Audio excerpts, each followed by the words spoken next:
सब लोग आ गए ना। घटनाक्रम हुई लोजपा में जो टूट हुई, कैसे देखते हैं सर इस घटनाक्रम को? देखिए, एक कहावत है, as you sow so will you reap. जो बोइएगा सो काटिएगा। आप जानते हैं स्वर्गीय रामविलास पासवान जी देश के बड़े सम्मानित नेता थे और उन्होंने इस पार्टी की स्थापना की थी। और 2020 के चुनाव में आपने देखा कि बिहार में जो एनडीए गठबंधन था, जनता दल यू, भारतीय जनता पार्टी, लोजपा, बहुत शानदार ढंग से हम लोगों का कोऑर्डिनेशन था। हम लोगों ने चुनाव लड़ा और 40 में से 39 सीट हम लोग जीते। परफेक्ट कोऑर्डिनेशन हम लोगों का। रामविलास जी की तबीयत खराब हुई। 2000 आपने देखा कि 20 का जो हमारा असेंबली का चुनाव हुआ, उसमें जो उनके पार्टी को नेतृत्व दे रहे थे, उनका कैसा खराब रवैया, किस प्रकार की रणनीति उन्होंने बनाई, किस प्रकार से एनडीए को डैमेज किया। तो स्वाभाविक है कि अगर आपके मन में कुछ इस तरह की बात रहेगी तो उसका तो परिणाम आएगा। और साथ ही आप जानते हैं कि लोक जनशक्ति पार्टी में स्वर्गीय रामचंद्र पासवान जी का, उनके भाई पुष्पति पारस जी का और भी जितने साथी हैं, सब लोगों का एक योगदान रहा और सब लोग पुराने अनुभवी सब राजनीतिज्ञ हैं। और आप जानते हैं कि बिना मेहनत के किसी को बहुत बड़ा पद अगर मिल जाता है तो देखिए, पद प्राप्त करना और उसको पचाना, ये दोनों बहुत अहम होता है। और स्वाभाविक है कि अगर आप किसी पद पर हैं और अपने व्यवहार से, अपने कंडक्ट से आपके जो सीनियर हैं, आपके जो सहयोगी हैं, उनको सम्मान नहीं दीजिएगा तो क्या ऑप्शन होगा। और यही कारण आप देखिए ना कि 6 में से 5 लोगों ने निर्णय लिए। ये तो मैंने बताया ही कि जो यहाँ विधानसभा के चुनाव में जिन्होंने जिस प्रकार की नीति अपनाई, उससे लोग नाराज थे। आपको याद होगा, इसी हॉल में हम लोगों ने कुछ महीने पूर्व, हमारे अध्यक्ष जी थे, बहुत सारे साथी ज्वाइन किए। तो स्वाभाविक है कि जैसा मैंने कहा कि जैसा करिएगा वो पाइएगा। ये उन लोगों के लिए कड़ा पार्टी पे डेवलपमेंट की बात नहीं करते हैं, कि उन लोगों के लिए मैसेज नहीं है। देखिए, राजनीति जो हम लोग करते हैं और जो करना चाहते हैं, आपने ठीक कहा कि एक लंबी राजनीति होनी चाहिए और लंबी राजनीति का अपना एजेंडा होता है।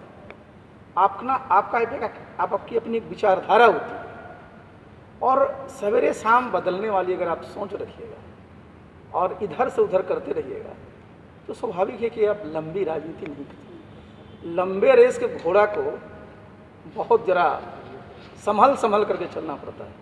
ये तो पता चला कि एक ही रेस में आपने इतनी तेज दौड़ लगाई, पास तो कर गए, लेकिन पता चला कि आगे एक्सीडेंट हो गया।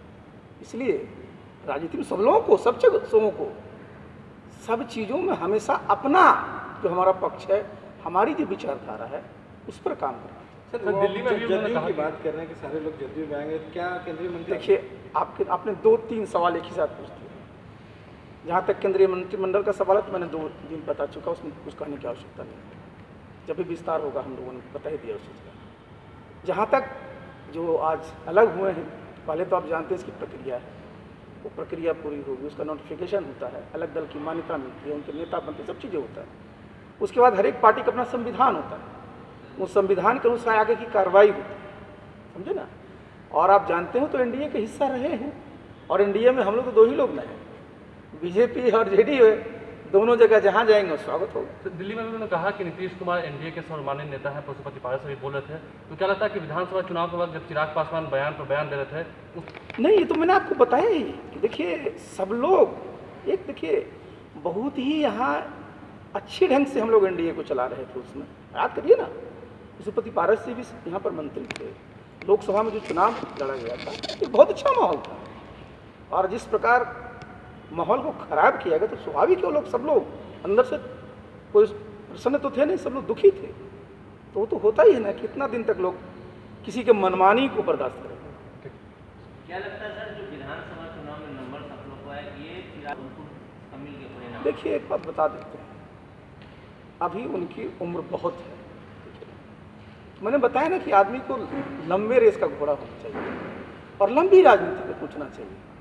और सबसे ज़रूरत है कि राजनीति में अपने सिद्धांत के साथ साथ आपके साथ जो अनुभवी लोग हैं, आपके जो सहयोगी के अनुभवी हैं, उनका भी मान सम्मान करना सीखें। Thank you. दिनों में कांग्रेस में भी टूट देखी जा रही है, संभावना है कि वो भी अच्छा, आप जरा देखिए जिस पार्टी का नाम है, आप जरा इस वक्त को गौर करिए। बंगाल में इनकी सरकार हुआ करती थी, आज भी लोकसभा में जो विपक्ष के नेता हैं कहाँ के हैं? बंगाल के। लेकिन बंगाल का जो रिजल्ट हुआ अभी, कांग्रेस का एक भी विधायक क्या नहीं करता। तो स्वाभाविक है कि लोगों को लगता है कि भाई जहाँ दिखता है कि लोग जो डूबता हुआ जहाज है, तो सब उससे निश्चित रूप से अलग होना चाहते हैं। तो आप देख रहे होंगे जो भी उनमें जो युवा हैं, पहले देखिए आदरणीय माधवराव सिंधिया जी, जितिन प्रसाद जी, सब लोग क्या करेंगे। आप राजस्थान में भी देखते रहते हैं सचिन पायलट जी का। तो कहीं भी देखिए, अगर आप इस प्रकार की राजनीति करिएगा जहाँ की अपने पार्टी में लोगों को बोलने का, विचार रखने का अवसर नहीं दीजिएगा, संगठन पर ध्यान नहीं दीजिएगा और सिर्फ परिवार पर रहिएगा, तो बहुत लंबा नहीं चल सकता। बिहार में अगर नेता आना चाहते हैं, कौन? बिहार में कांग्रेस के नेता जो है देखिए, ये तो इसका तो देखिए, हम जानते जब ब्रिज कोई बनता है ना तो ना पार करेगा। अभी जब वो नौबत आएगी देखिए। अगर आपको हमारा वीडियो पसंद आया हो तो इसे लाइक करें, सब्सक्राइब करें और साथ ही बेल आइकन दबाना ना भूलें।